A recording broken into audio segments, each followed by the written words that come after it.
Hola, yo soy Aleja, bienvenidos a la tercera temporada del podcast más random de la historia. Porque no tenemos un tema en específico, sino que vamos tocando esas cositas que se nos presentan en la vida cotidiana. ¿Nos acompañamos? Mi relación con la ira. Bueno, resulta que los últimos días he estado bastante enojada con el mundo, con el universo, con mi pareja, con todo. Y me puse a pensar como, ¿por qué me parece tan ajeno este sentimiento a mí? Porque no es un sentimiento que yo abrace demasiado. No es como la tristeza, que la tengo más abrazada que quién sabe qué. No, siento que la ira ha sido un viaje, una relación tóxica con la ira desde mi infancia. Y sobre todo en mi adolescencia creo que yo tenía muchos problemas mentales. Tenía muchos problemas personales que me hacían estar simplemente enojada. Y yo siempre les digo cuando hablo de mi adolescencia que yo era una rebelde sin causa, porque realmente lo era. Sí había una causa, y es que estaba molesta con no entenderme a mí misma, no entender por qué no lograba encajar en los estándares sociales, sobre todo por mi orientación sexual. Entonces estaba muy molesta y todo el tiempo estaba brava, y mi reacción era el enojo. Todo el tiempo estaba enojada, todo el tiempo sentía esto, y esto me hacía ser no muy buena persona. O eso empecé a descubrir más adelante. Yo me empecé a tachar de mala persona a raíz de la ira. Yo empecé a decir que yo era una persona mala, que yo no era buena. Y de hecho mucho del discurso de la gente que me rodeaba en esa época era ese, que yo era muy mala, que no tenía clase, pues, que no era un ser humano social. Porque sí, primero era yo, segundo yo, y de hecho ese era mi discurso. Primero yo, segundo yo, tercero yo. Que igual el egoísmo ya es otra cosa, ¿no? Pero pues eso se ligaba a mi enojo. Siempre estaba enojada, siempre reaccionaba con ira. Y cuando fui creciendo y por eventos canónicos, yo dejé esta parte de mí, dejé de ser tan malhumorada y empecé a ser llorona. Yo no soy llorona desde pequeña. Bueno, no, sí, llorona sí. Pero antes era más ligada al enojo. Y para mí, mi enojo me hacía sentir orgullo, y el orgullo me llevaba, o sea, desde la ira yo tenía el impulso para hacer diferentes cosas. Y normalmente, pues ahora que ya me permito analizar y ya me permito ver qué pasa con el enojo y por qué me motiva tanto, es porque el orgullo hace eso al final, como que quiere que calles bocas. Y eso era lo que yo me decía, como cuando empezamos a ver universidades, toda la gente, o sea, no había ni mi mamá, ni mi papá, ni mis hermanos, nadie ponía un grano por mí. Y la gente empezó a decir comentarios como, pues que yo no iba a lograr entrar a la mejor universidad de Colombia. Y para mí eso fue no, que no voy a poder. Desde la ira, pero era una ira de voy a callarte la boca, voy a demostrarte que sí puedo. Y que ahora entiendo que no era un demostrarle a la gente, sino demostrarme a mí, porque yo me sentía inferior. Y cada que la gente decía, ay no, pues ella que va a poder,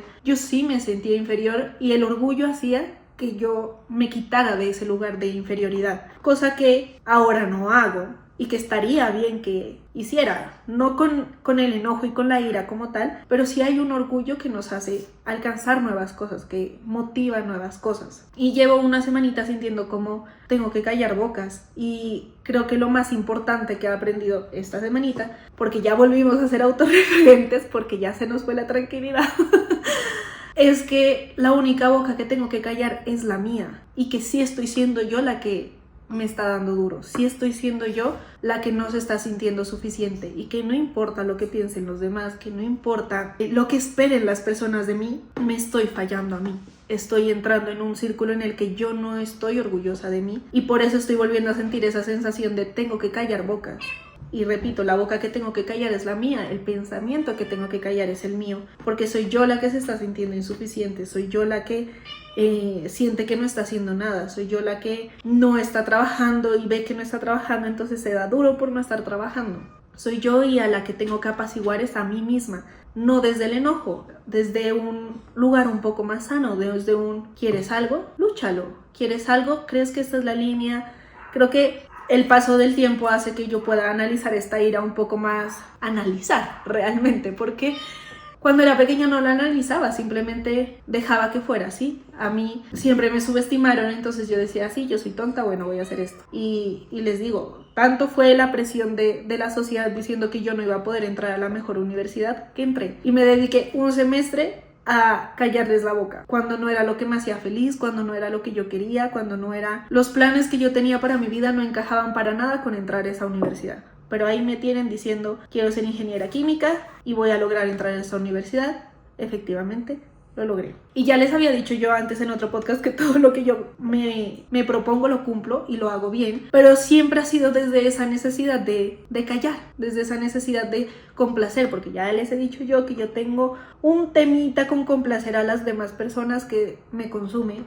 En estos días vi un video de Me Dicen Mar, que ella dice como que las personas que todo el mundo quiere son las que menos se quieren a sí mismas, porque se preocupan tanto por complacer a los demás que se olvidan de complacer al ser más importante, a uno mismo. Y creo que en esta ocasión siento mucha ira porque se me olvidó complacerme a mí, se me olvidó qué es lo que yo disfruto, cuál es el discurso que yo llevo, cuáles son mis objetivos y propósitos con lo que hago.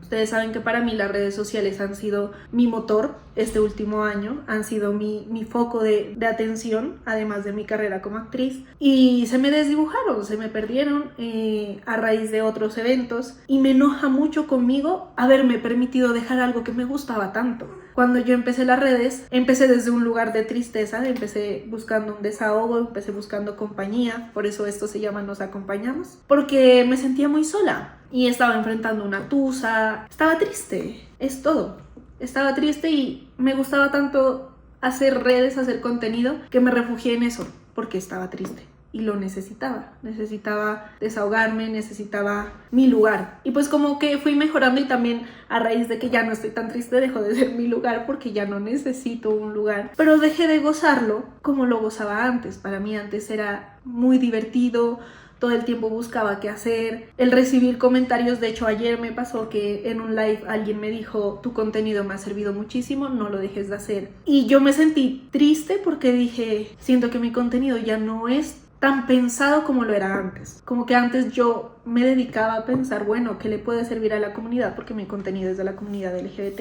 Me sentaba a pensarlo, me sentaba a analizar qué le podría servir a alguien que está pasando un proceso por el que yo ya pasé. Y ese era mi propósito. Mi propósito era ayudar o darle voz a algo que en mi adolescencia no tuve y que me hizo estar muy enojada, que me hizo estar muy frustrada con la vida. Y bueno, como que me puse a analizar eso porque estaba muy molesta y veo eso, que mi relación con la ira ha sido toda fluctuante. Y yo siempre les digo que todas las emociones nos ayudan a algo, todas las emociones nos hacen ver algo, nos hacen ver qué límites están pasando, qué se nos está olvidando. Todo, las emociones, todas, desde la alegría, desde la tristeza, desde la ansiedad, todas nos están avisando algo. Y yo tengo muy mala relación con la ira a raíz de que yo me sentí muy mala persona por tener ira. Me sentí muy feo ser humano por tener ira. Y ahora estoy con una pareja que su emoción principal es la ira, en contraste a la mía, que es la tristeza. Y claro, ella me dice, pues es que esas son mis reacciones. No que ella sea agresiva, simplemente tiene enojo. Y ella me dice como, igual, pues es mi reacción y obviamente yo la aprenderé a manejar o lo que sea, pero no es algo malo, porque es algo que yo siento así como tú sientes la tristeza. Y siento que la vida me la puso en el camino precisamente para hacer las paces con el enojo. El enojo te ayuda a poner límites y siento que si hay algo que yo admiro de ella es que sabe ponerlos muy firme. Si a ella algo no le gusta, con su enojo pone el límite. Y es lo que les quiero traer hoy, como aprendamos de todas las emociones y si están teniendo enojo, sobre todo en su adolescencia, es algo que les habla de que están inconformes con algo, de que algo no les está gustando, de que algo no entra dentro de lo que ustedes esperan, quieren o proyectan. Y en mi adolescencia lo que me enojaba era eso, que todo el mundo habla de tener una pareja, de tu príncipe ideal. Y yo misma decía, ay, bueno, sí tengo que tener un príncipe. Cuando todo el mundo estaba enamorada de Justin Bieber, yo decía, no me gusta, es feo, no me atrae. ¿Por qué les gusta Justin Bieber? Y siempre pongo este ejemplo porque digo que yo al pobre Justin le hice tanto bullying diciendo, además es tan gay.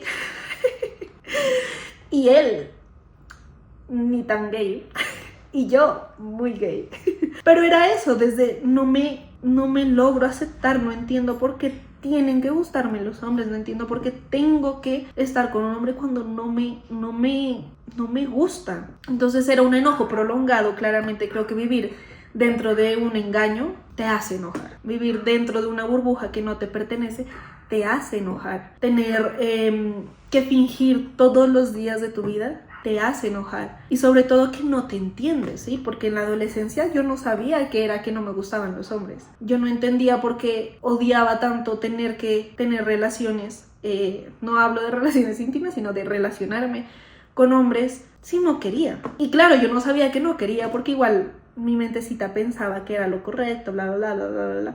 Pero ese era mi enojo permanente, que hacía que cualquier cosita me prendiera. Y lo que les digo, me prendía, pero me daba orgullo y eso me motivaba. Y muchas cosas de mi vida las he logrado callando bocas. Cuando yo estudié artes escénicas, tuve varios profesores que se dedicaban a darme duro, pero duro. Y yo no sé si es que la gente a mi alrededor lee que esa es mi forma de aprendizaje, pero me daban demasiado duro. Y de hecho mi mejor amiga me decía, yo siento que te están dando duro porque ven potencial en ti. Y yo decía, es que ya no lo aguanto, me imputa. Y yo estuve muy enamorada de una profesora de artes escénicas. Cada que estábamos en ensayos, en calentamientos y así, ella gritaba, digna, digna. Daniela me decía, digna, Daniela, digna, Daniela. Y yo decía, aparte tienes 30 estudiantes en un salón y solo me gritas a mí que sea digna. E igual eso me quedó, como que digna. y eso me daba tanta rabia que me ponía digna. Como que yo ya no podía estar porque ella nos ponía a hacer mucha plancha. Y ya mi cuerpo temblaba y yo decía, digna, digna. Y así en cada momento se me quedó el digna, digna. Pero esta señora, que a mí me encantaba, me daba muy duro y llegó un punto en el que yo saqué mis garras, ¿sí? O sea, como que yo soy de las personas que aguanta y de la nada. Y fue porque estábamos montando una obra y ella empezó, Daniela, necesito que planches la cobija, que barras, que le limpies los zapatos a esta actriz, le limpies los pies a esta actriz, que pegues esta alfombra, que ni sé qué. Y me dijo una lista de todo lo que tocaba hacer. Cuando habían 30 personas más, me la dio a mí y yo la quedé viendo con el odio más grande del planeta Tierra. Volteé y dije, Camila, tú haces esto, Merenguito, tú haces esto otro, tú esto otro y tú esto otro y tú esto otro, y delegué. Y volteé y le dije, porque es que hay más estudiantes que yo. Y me fui a planchar la cobija. O sea, igual hice todo lo que ella dijo, delegando.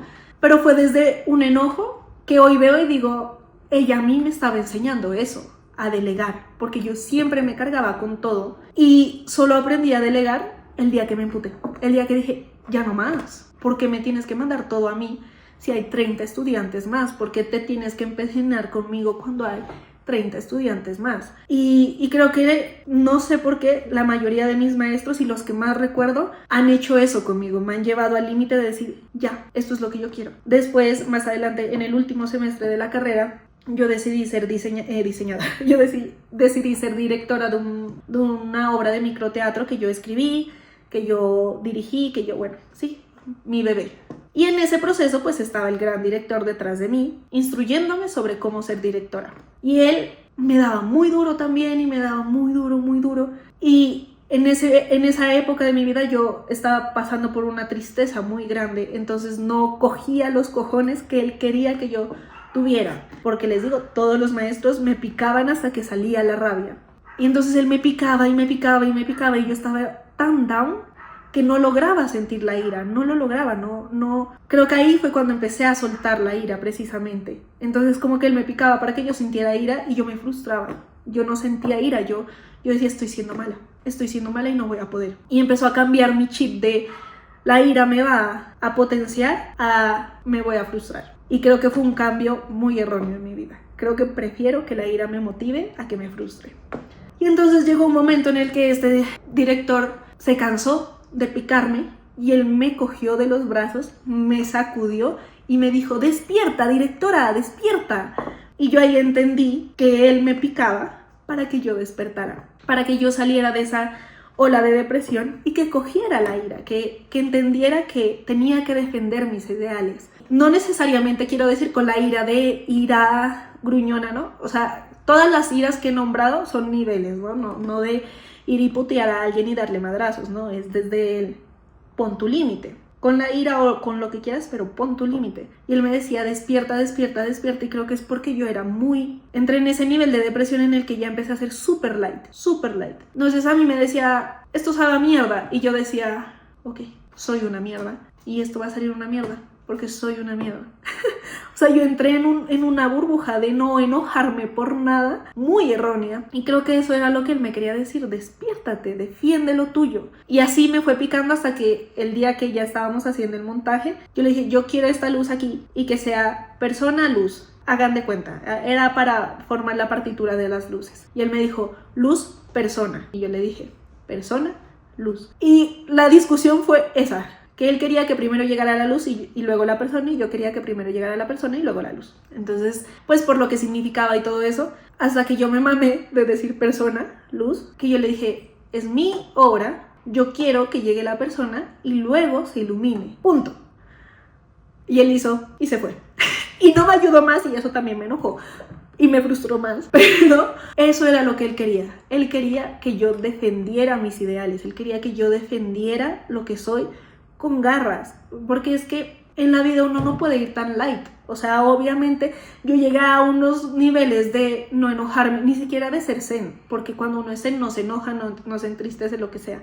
Yo llegué al punto de todo me frustra, todo me entristece. Si tú me dices que soy una mierda, me lo creo y me voy a entristecer y me voy a frustrar y no voy a hacer nada más porque soy una mierda. Entonces yo me fui al extremo erróneo, ¿sí? Porque si tú empiezas a balancear las cosas, la ira te va a defender, la ira te va a enseñar a poner límites sin ser grosero, sin ser soez, que era lo que yo era, que sin ser rebelde, simplemente esto es lo que yo quiero, esto es lo que yo soy y déjamelo. Te puedo escuchar y puedo moldearme, pero esto específicamente es lo que quiero y lo defiendo. Y por eso siempre les digo y siempre he creído que el ser zen es tener un balance de todas las emociones y no lo tengo yo. Lo que les digo, yo me fui a la verga al nivel de que si alguien me dice tú eres tal, yo digo sí, o me pongo a analizar por qué la gente piensa que yo soy así y se desdibuja lo que yo soy realmente, porque apacigué tanto la ira que no me defiendo, que no saco las uñas cuando es necesario, que no pongo firmes mis puntos, que si yo quiero decir que mi gata no es negra sino azul y de verdad es porque yo creo que es azul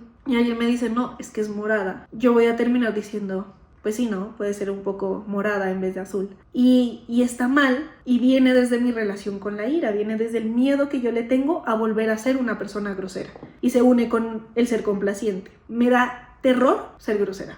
Me da pánico volver a ser esa chiquilla que era grosera, irreverente, que todo le sabía y le olía a caca. Me da terror. Y siento que en ese miedo a no ser grosera, soy grosera. En ese miedo a decir todo de una forma bonita, a demostrar que no siento ira, soy grosera, soy sarcástica, como que hay otros tintes de tonos en mi forma de hablar que terminan hiriendo más que la misma ira. Entonces, pues esta es mi reflexión de esta semana, esta fue mi crisis de esta semana, abrazando la ira por varios motivos. Y yo decía, pero ¿por qué siento esto? Y es eso, porque me da miedo estar enojada, me da miedo sentirme brava con alguien, con algo. Cuando pasó lo del casting que hace poco no quedé, no sé si ya se los conté, pero hace poco no quedé en un casting y me dolió el corazón. Yo tenía rabia, mucha rabia, porque me había permitido ilusionarme cuando me había prometido a mí no volverme a ilusionar con un casting. Y yo tenía rabia, tenía mucha ira. Y lo que hice fue apaciguarla e irme a la depresión y decir, bueno, voy a hablar desde la depresión. Cuando la ira también estaba ahí, también era válida, también necesita ser escuchada, también merece protagonismo. No la ira descomunal de tirar cosas y quebrar, no, pero sí la ira que te marca límites, la ira que te dice esto no me gustó, esto me dolió, quítate, estoy enojada, ¿por qué no quedé en este berraco casting? ¿Por qué me ilusionaron haciéndome creer que sí? ¿Por qué? Estoy enojada. Y es válido, es completamente válido porque yo esperaba algo. Yo me ilusioné y estoy enojada porque no quedé. Es válido, es completamente válido y les digo, todo con justa medida, todo en el aprovechamiento de la emoción es completamente válido. No abracen las emociones tanto como yo tengo abrazada la tristeza, pero denles valor. Denles el protagonismo que ellas están pidiendo en el momento. Denles la importancia. Intenten entender por qué están sintiendo ese enojo, por qué están sintiendo esa tristeza, por qué están sintiendo esa alegría. ¿Qué pasa? ¿Qué cosa de su ego está siendo molestada? Que la ira a mí me suele molestar el ego. Cuando yo tengo ira es porque me pegó en mi forma de ver y percibirme. Entonces suelo sentir ira por esas cosas. y son cosas que yo digo, yo tengo pensamientos fuertes al respecto, y si no los saco, soy la bobita que se deja, soy la bobita que dice, bueno, sí, ¿cuándo no? Y si no me gustó, no me gustó, ¿por qué me callo? ¿Por qué los aplaco? ¿Por qué los dejo ahí y simplemente sale la depresión? O si yo tengo ira, los ignoro y digo, ya. No, y creo que sería genial volver a ese nivel de aprovechamiento del aire en el que yo decía, no voy a poder quedar en un casting. Voy a demostrar que sí. Voy a demostrar que sí, con todo el coraje. Quiero volver a eso, quiero volver a que me impulse sin sentir necesariamente tanta ira como en mi adolescencia, pero sí de, yo puedo, tengo mal genio, me dolió, pero es porque creo que puedo demostrarme a mí misma, ni siquiera a los demás, a mí misma, porque les digo, la boca que hay que callar es la de uno mismo, que sí puedo. Estoy enojada porque siento que no soy capaz de quedar en los castings. Bueno, me voy a demostrar que sí. ¿O qué voy a hacer con eso? ¿Me voy a quedar frustrada y diciendo, ay, no voy a volver a quedar en ningún casting? No. Hacerme cargo, a levantarme y que sea desde la ira, desde el enojo, desde el orgullo, desde donde sea, pero a levantarse y a abrazar todas las emociones. Y en el momento fue la ira, en el momento fue el mal genio, en el momento fue lo que sea, y debo abrazar también esas emociones, y los invito a ustedes que las abracen, que analicen qué emoción tienen ustedes ahí como castigada en el rincón, como yo castigué en el rincón la ira. Pero es que yo les digo, de verdad, yo era una cosa bárbara, chiquita. Yo era complicadita, yo era bien complicadita. Entonces no le tengan miedo a las emociones como yo, no piensen que van a volver a ser, pues eso es lo que yo quiero creer, ¿no? No creo que yo vaya a volver a ser la adolescente mal geniada, porque ya tengo muchas cosas solucionadas, ya tengo algunas experiencias en ciertas cosas, muchas otras cosas que solucionar, pero ya hay harto terreno trabajado. Entonces, mensaje para mí y para todos, no le tengan miedo a volver a una emoción que castigaron, no le tengan miedo a voltear a ver qué fueron en el pasado, o si les pasó como a mí que rechazaron una emoción, no le teman a eso, porque más bien lo que pueden hacer es ver para qué les servía, ver qué de esa versión que sí abrazaba esa emoción les sirve, y traerla al presente con la justa medida, traerla al presente más balanceada, no irse a extremos como yo, intentar traer las emociones de una manera más tranqui, más zen. Ojalá todos lleguemos al estado zen, pero mientras tanto irlos trabajando. Pues es mi invitación de hoy, es mi invitación para mí misma. Abracen todas sus emociones, no las satanicen y no le teman a cosas que ya tuvieron en el pasado. No regañen sus emociones, aprendan de ellas. No regañen sus versiones pasadas, aprendan de ellas. Desechen lo que no les sirve, no les sirvió, y agarren lo que sí, agarren lo que les hace sentir orgullosos, lo que les hace ser.